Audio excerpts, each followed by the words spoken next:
So we now move on to another important definitional concept in national income, and that is the difference between factor income and transfer income.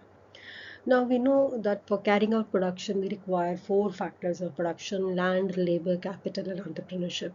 And it is with their combination that output takes place. So each of these factors of production is rewarded for the factor services provided by them in the production process. Now, this is what we call factor income.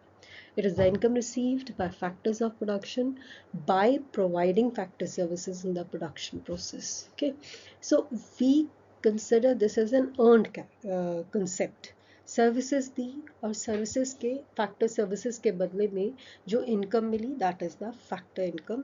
We say there is a quid pro, that is, it is a two-way concept that you give factor services, and in return for that factor services incomes are paid out, and those incomes are called factor income.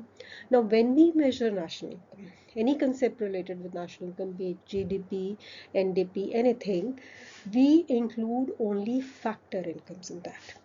Now different from the factor income is another concept of income, that is transfer income. Now these are the incomes which are paid without providing any productive services in return. So they are not two-way. There is no quid pro quo. That is why sometimes they are also called unilateral payments.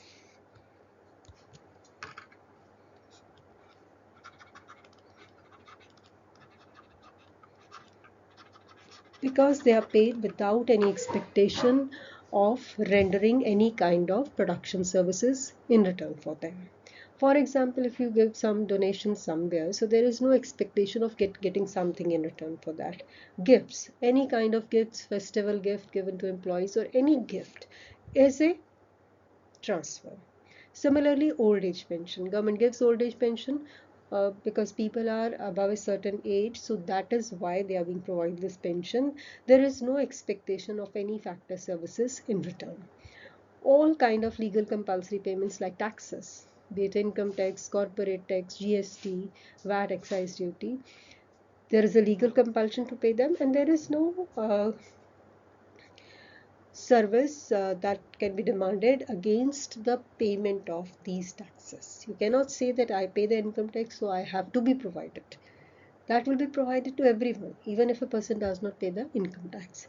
So these are also considered transfer income. Any kind of scholarships given.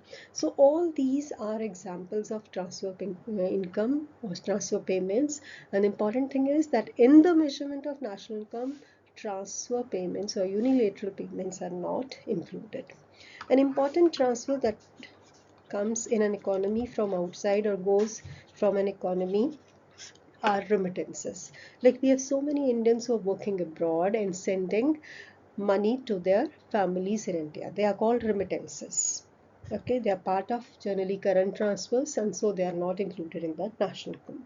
That brings us to the two kind of transfers that we talk of: current transfers and capital transfers.